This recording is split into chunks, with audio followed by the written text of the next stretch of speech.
Alright, man, welcome back to another True Crime Reaction. Today we've got interrogation of Christopher Coleman. Now, like always, before we get into this one, man, viewer discussion is advised. The following video is more than likely going to be pretty disturbing for a certain set of the audience, and continue at your own risk, man. Now, without further ado, let's not waste any more time, though, and just get the rights into this one, man. Most of you have heard the infamous story of Chris Watts. It's the tale of We a did man watch that in one, his actually. 30s who was married with 2 children and was considered to be living the American dream. Unfortunately, Chris would find himself in the arms of another woman, and instead of filing for divorce to his current wife, he would take her life and the lives of his 2 children as well. Jesus fucking Christ. Dude, see, we've watched... I remember the name Chris Watts. I do not remember that shit, though. That's insane. Holy fuck. Place. An almost identical crime would be committed by a man named Christopher Coleman in the year 2009. Christopher Coleman was raised in a Christian family, and his parents were the pastors of the Grace Church in Chester, Illinois. He grew up in a fairly normal home and would join the Marines as a dog handler, where he would train canines to conduct searches for the location of bombs. Alright. That's probably such a badass job, bruh. A canine handler for the military? Come on, that sounds badass as fuck, dude. During a special canine training seminar, Chris would meet Sherry, and soon they would be married and have 2 sons. Now, at some point, did he become an employee of Joyce Meyer's ministry? Yes, he did. And about when was that? Probably about 1998. Okay. So, through 2009, he was with you about 11 years, is that correct? Yeah. What kind of employee was he? What was his responsibilities there? He was in the security department. Was he in general security? Did he move up through the ranks? What happened with that? If I remember correctly, he started in general security, and then he became the supervisor of that department. And then when a personal security person that I had left our employ, we offered Chris that job, and he took it. Life seemed great for the Coleman family. Chris worked as a bodyguard for the famous televangelist Joyce Myers, making over $100,000 a year. Damn! Joyce had been As a a long-time friend bodyguard? of the family What and had the allowed fuck? Chris to manage her security department, which he did very well. Chris loved his job, and it was very rare for him to miss a day of work. From the outside looking in, the Coleman family seemed to be living the American dream.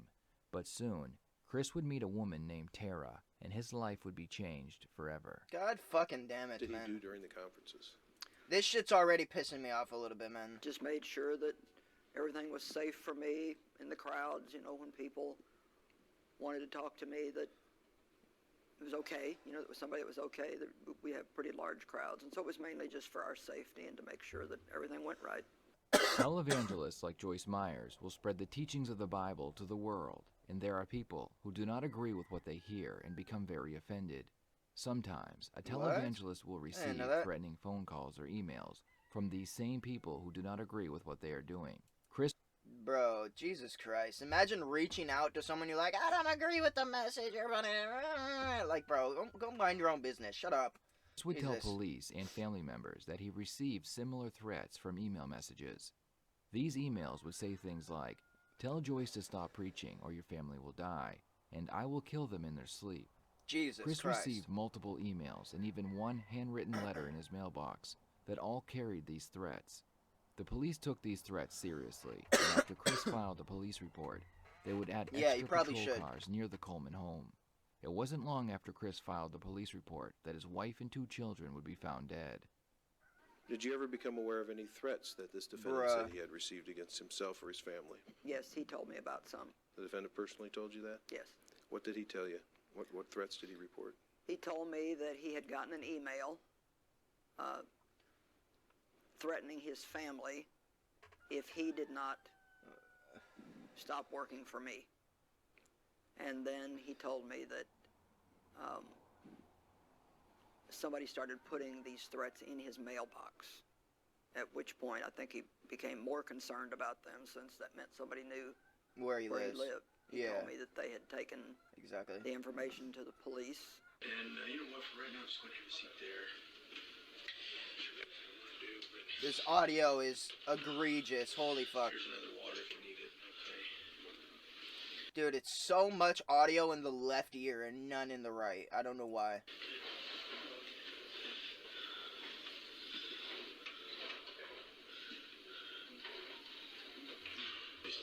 mean, obviously, we got an investigation to do, so I gotta go over your Miranda rights just because we're talking to you. It's not gonna be like this the whole fucking time, right? This is egregious. This is literally almost hurting my ears. Talking to This quality. Okay. At 6:43 in the morning on May 5th, 2009, Chris phoned the police saying that he was at the gym and he could not reach his wife at their home. He requested a welfare check. The police would enter the home and find all the family members strangled in their beds. The walls in the home would be covered with the word punished, or the phrase, "You knew this was coming," all spray painted in red. It appeared that Chris's wife had put up a fight, as she had a black eye and several scratches on her body. Bruh, holy. Let's just start off from when you got up this morning until the time you pull up at the house. Just kind of walk me through that first.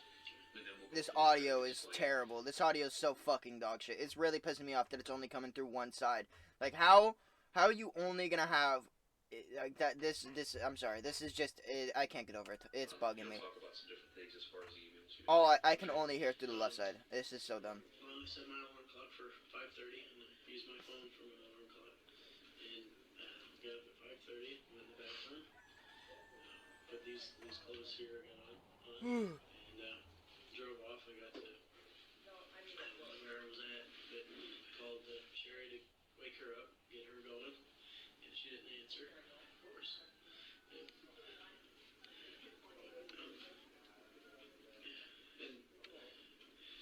so I went on to the gym, to Gold's Gym. Started working out. I text her at some point. I might even have called her again. I don't remember. I could probably look at my phone if you want me to. Did you guys have a home phone number too, or just cell phones? We just used cell phones. So I texted her, and then she still didn't respond. The police began their investigation. They found it very strange that the threats were being made against an unknown bodyguard, so they brought in extra help to investigate Chris's computer. They found that the letters were generated on his laptop and that the traced emails would come back to his IP address, which meant... Bro, what? So he's sending himself letter? Bro, he tried to set this whole thing up. What the fuck? Dude, this fucking guy, man. Against an unknown bodyguard, so they brought in extra help to investigate Chris's computer. They found that the letters were generated on his laptop and that the traced emails would come back to his IP address, which meant that he wrote the emails to himself from inside his home. And she didn't respond. It's not like her because the kids should have been up and stuff, or getting up and going by then, I believe. And so I called her again. On the way back, or when I was getting ready to leave, and she didn't respond again. And I started getting a little concerned because it's not like her not to answer the phone. Sometimes she doesn't answer. She's in the shower, but she always calls me back right away. And so she didn't do that at all. And so that's when I called you. So what time did you text her back? The second time? I can tell you. 6:23. So at 6:23 a.m. is when you first texted her this morning. It says, "Hey, baby, are you awake?" Is that right? Okay. Did you try to call before that? I'm sorry. Yeah, I can pull the call up too if you want me to. Okay, that just does text. I'm sorry. All right, so you're just looking at text, and none of those out, Justin. So the first one is from you. It says, "Hey, baby, 6:23." I'm sorry. 6:23 a.m. And she doesn't respond to you, correct? Bro, I'm so sorry for the dog shit quality. This is literally horrendous. This audio quality is fucking terrible. So, right, okay. It's literally, I can see it on there. It's most of the audio, it's given a little bit from the right side, but all the audio is coming from the left side, so it's fucking with me, man. It's literally just fucking with me. And so the second one for you says, "I know he was tired last." If you're watching this and listening through like a sound bar or something, you're probably not gonna be able to notice as much. But if you have headphones on, you're gonna instantly notice it. It's so annoying. It says, "I have about 5 minutes left on cardio, then I'll be home." And she never responded to any of them because I could tell. Yeah, I could tell on the phone. Okay. And then at 7:27, it says, "Hello, you up?" Chris claims that when he left his home at 5:43 in the morning, his family was still alive, but that was not true. After examining the bodies, the medical examiner stated that the bodies had been dead for some time and placed the time of death to be around 3 a.m. This meant that when Chris left to go to the gym, his family was already dead. The other Jesus thing that the Christ. detectives noticed was that when Chris arrived home from the gym and he was told that his family was dead, he did not make a single attempt to go upstairs and see for himself. The police had been ready to restrain him, thinking that once he arrived, he would want nothing more than to go upstairs and see his family. But instead, Chris remained in the front yard with his head in his hands. 7:27? I'm sorry, 6:27. 6:27. And then at the same time, at 6:27, another one goes out and says, "Time to get the kids up." Any Dude, I fucking hate this guy, thing dude. as far as Framing it all and trying to, like, you are the worst. You are fucking the absolute bottom of the barrel for human beings. Holy fucking shit, dude. Like, the framing this all and like, if this guy doesn't fucking get life, I'm gonna be so upset, bro. This guy better get life. this morning when you left, did you notice anything? No, the only thing I told somebody was, the only thing I can remember is having to slow down for a car backing out of the driveway What? on the left hand Slow down for a... side. That's the only thing I remember. You notice anything about the car? It was just a darker color. The only thing I'm sorry, I should have been more observant. Anything that sticks out? I mean, were you able to tell him like what kind of car it was? I mean, did you recognize it in the neighborhood at all? Or? No, I was just backing out of the driveway. I didn't even see it. As they dove deeper into the life of Chris Coleman, they discovered that he had met a woman named Tara, who was a cocktail waitress in Florida. They found that Chris was obsessed with her, as he wrote things on his computer like the name of their first child together, or Tara's ring size, and many explicit photos of Dude, Jesus Christ. her. All the circumstantial evidence they have was pointing to Chris, but now they had motive. Those kind of going back to when you first came here back in November last year, you were getting some of those emails sent to your work email address, right? Do you still have those on your computer? I can look. Okay. They might be on the server. You know. Okay. I doubt it's on the computer. It deletes them after so Kind long. of purges them out, type of thing. I would think they'd be on the server. And how many threats like that? I mean, up until November, have you ever gotten threats like that before? No, people have been upset with me, but I haven't gotten anything. I mean, I've had people yell at me and cuss at me and everything else, but, you know, and escort them off the property and all that stuff, you know. What we're gonna do, Chris, we're gonna get past that, okay? We're gonna work this out and get through it, all right? Do you have any paint at your house? I think so. Paint? I don't think so. Paint? Spray paint. Oh. Because of the message on the wall. If I do, it's old. We kind of talked about the divorce a little bit. This last December. Yeah, and I went to Joyce with it, told her about it, or Danny, I can't remember which one, and they knew about it, and they suggested that we meet with somebody and see if we could work out whatever it was. And really all it was just communication, not communicating very well. The Coleman family looked like a loving family from photographs in their home, but friends would tell the police a different story. Text messages would be uncovered between Chris's wife and her friends. She would tell them that Chris wanted a divorce because having a family was getting in the way of his job. One particular text message, Bro, having a family was getting in the way of your job? Bro, what the... Your fucking logic is backwards, bro. Having a job is getting in the way of your family, you fucking bozo. God damn, some fucking people, man. read, "If something ever happens to me, Chris did it." So, Did you meet with somebody? yeah, Monka S. They discovered that in fucking his wife's fucking messages to her friends, bro. That's absolutely horrifying. Shepard, the guy that was here downstairs in the lobby, we've been meeting with him. That's regularly. absolutely fucking horrifying. Pretty awesome. How often do you meet with them? I mean, you said Because regularly. he travels overseas a lot too, And so, as often as me and him schedule, I'd say, on average, maybe once a week. We've got, Oh my god, the audio just fixed. Holy shit, the audio just fixed. No way it stays like that. we've got, And why did it change like that? A lot too. See, look, right here, it's dog shit. It's only going mainly through the left one. And then the audio fixes right here. On average, maybe once a week. we've got, Why does it change? when you left the house Holy fuck, this is so much better. It's not like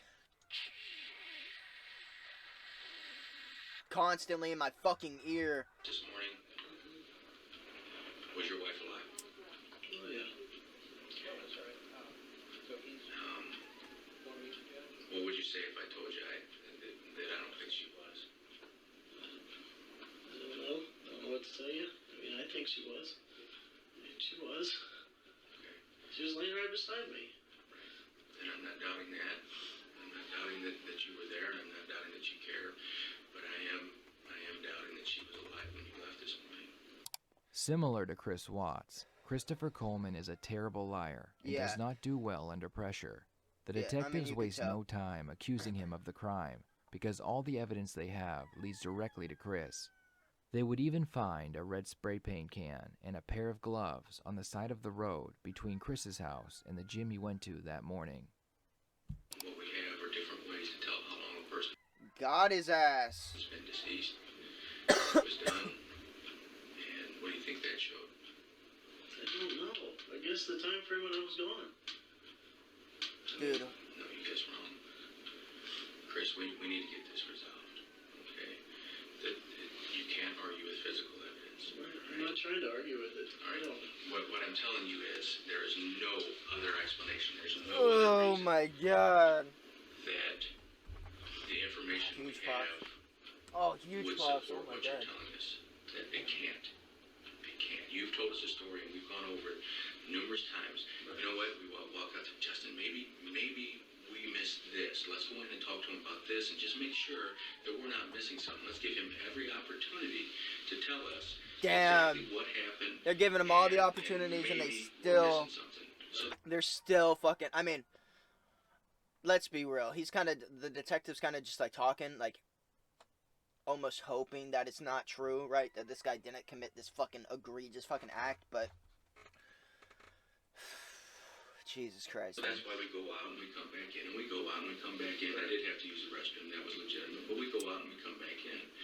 And we felt very comfortable that we were giving you every opportunity to tell us something that was going to contradict the information that we had. All right? We've got this information, you're saying it, and we're giving you opportunity to give us something contrary to what you told us before, so that, okay, yeah, all right, that would make sense. That hasn't happened. They accuse Chris of committing the crime, and unfortunately for him, he is like a deer in headlights when he realizes that his plan did not work. If an Yeah, he just fucking, innocent person was sitting in that same yeah, so the innocent I'll just let chair, him, I'll just let him being say it. accused of taking the life of the person they love, You're gonna completely deny it they would not adamantly. act the way Chris acts in Yeah, the footage you you're don't about to see. freeze, you don't. Chris can do nothing but shed fake tears and say that his wife was alive when he left. Listen, man, she wasn't alive when you left. She was alive. She She was laying right beside Listen me. to me. We can go back and forth with this all day long, but the physical evidence doesn't lie, man. She was not alive when you left this morning. The children weren't alive when you left this morning. Yes, they were. No. Jesus Chris, fucking we Christ, gotta get dude. over this. Now there's reasons, and that's the point we're at. I want to hear the reasons. Now is when we need to find out what happened, man. It's so important. You're at a great point to be able to help us to try to figure this out. We already know what happened.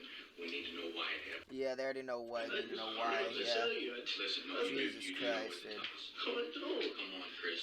She was not alive when you. And man, I'm feeling upset, but I'm not.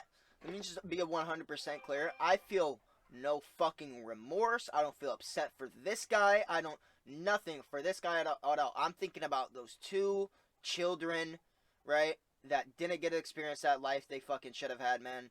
and that fucking wife. Like that's all I give a fuck about. This guy can go fucking rot in hell. Like, Jesus Christ, man, it's so upsetting to have these stories like this and then see the guy right here, like, it's his fucking fault. He's the reason it happened. You know what I'm saying? And to see him, like, I don't know, man. It's just, I cannot wait to hear him say fucking life and to tell me that this guy's never getting out of jail and he will rot in there. You left. The children were not alive when you left. Because You know this that's shit true. just fucking irks me, bro. Oh my god, it irks me. And I know that's true. No, it just. We need to clear this up now. We need to clear it up now. Did something happen? What happened? Nothing happened. What was going on in your Stop life, denying Chris? it, you Because fucking I can't bitch. buy what you're saying. The physical evidence does not lie, Chris. It does not. Bro, I'm kind of out of pocket here, but I'm kind of down for, like, you know how in, like, when they're going to interrogate someone, they, like, you know, rough them up a little. They don't, like, beat them or like, completely beat their ass, but, like, smack them upside the head or, like, you know, push them over, like, I'm okay with that. A little bit of roughing up on someone who's, like, proven guilty. I'm okay with it, honestly. I'm down. I'm down. Like, and the reason why I brought this up is I can just imagine this detective smacking him upside the head, and that would be gold in my opinion. Like I almost want that to happen. I know it's not gonna happen, but I almost want it to happen then. What you're saying. The physical evidence does not lie, Chris. It does not. She was not alive when you left, period. The physical evidence does not lie, man. What do you want me to tell you? The truth. The But I'm truth. telling you the truth. How did we get to this point? That's what I need to know. The detective uses several basic interrogation tactics. First, he puts himself in Chris's personal space to try and intimidate him and make him feel uncomfortable. Pop that bubble. Pop that bubble, son. Second, he continues talking without stopping, trying his best not to give Chris a chance to think up another lie. And lastly, they tell him that all the evidence leads to him and that there is zero doubt that he committed this crime. These three tactics together will leave Chris helpless, and all he can do is confess or stop talking and ask for a lawyer. Fuck yeah. I need to know how. Just and why. completely overwhelm We his got ass. to the point we're at right now. We both know you're not telling me the truth. We both know that. I've done this a long time. I'm This detective just beat him up without even beating him up. in your eyes, and I can tell you, you're not being truthful, Chris. We need an answer. We need our answers. As bad as this sounds, as bad as this looks, or you may think it looks, we understand, and I've talked to many people who have given me reasons, and it's like, you know what? Okay, all right, I can understand how somebody might have been feeling that at that time. And maybe they acted on it and they shouldn't have, and they regret it. There's no way to turn clocks back. You can't turn clocks back. You understand that, don't you? You can't turn the clock. Maybe they regret it. Maybe they shouldn't have done it. All these fucking things. But, like this guy saying, you can't turn clocks back, so unfortunately, they deserve the punishment for it. You can't get away with shit, man. That's not how... You know what I mean? The only thing we can do is go forward from this point, and we need to know what and why it happened. Come on, Chris, help me out with this. I'm telling you, I've already told you. I've told everybody. I told the guy in the ambulance. I told you. I told him. The more we go back like this, the more it makes me think that there maybe even isn't a good explanation for it. I mean, we need to know what happened. We can't keep going on this. It didn't, she was alive when I left. We know that's not true, and there's nothing we can do about changing that. If we know she wasn't Jesus alive Christ. when you left this morning, there's got to be an explanation. Now is the time to tell us. Now is the time to get this out in the open. I don't know what else to tell you. Yes, you do. Yes, No. you do. You have to tell me the truth, Chris. I'm telling you the truth. Were you involved in I her death? hate him. I don't know what else to tell you. I'm telling you the truth. Like, his fucking tone is just shit. Like, oh my god. No. Okay. No. Was Sorry, someone you I'm- know involved in her I'm death? getting out of pocket. I'm sorry. I've been way out of pocket this video. I apologize. I don't know.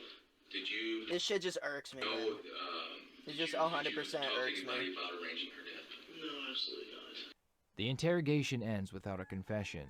Christopher Wow, you Coleman was fucking arrested bitch. and charged for his crimes. Yeah. Prosecution states that the reason Chris committed the crime was because he feared losing his job working for Joyce Myers due to a divorce.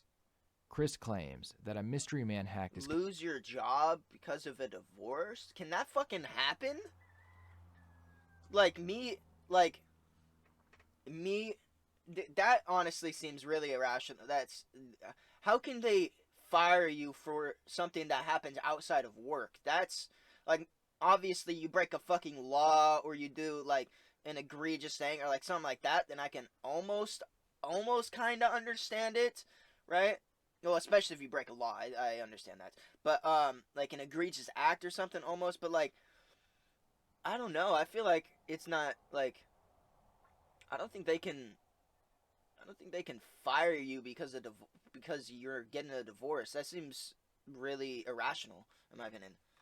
It seems like a terrible, like, when do they get sued for that? working for Joyce Myers Oh no, due that to a doesn't seem divorce. rational Chris at claims all. that a mystery man hacked his computer and wrote the emails.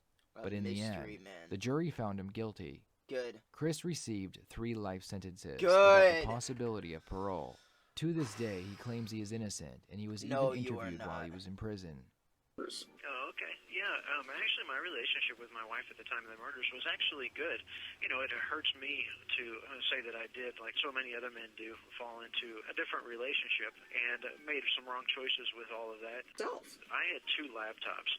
I, of course, didn't travel with both of them. The Dell laptop was used by my wife. It was left at the office. It was left in my car. Then it would make sense that they would be... That's the only opportunity that somebody had access to my laptop. See a person on the camera with a hooded sweatshirt putting something in the mailbox, but you couldn't identify who it was because of the hooded sweatshirt. I believe, and I have no doubt whatsoever, it is the person that matches the unknown fingerprints and the unknown footprints and the unknown DNA at the crime scene. Jesus fucking Christ, bro. Well, that guy's an absolute fucking bozo, and he's going to, rot in jail the rest of his life, yeah? Jesus fuck. Wow. Holy shit. Well, that was disturbing as fuck. Goddamn. Yo, hey, make sure to go subscribe to Red Tree Crime if you haven't already, yeah? Goddamn, what an absolute fucking... I don't even know what to say. Jesus. What a fucking video.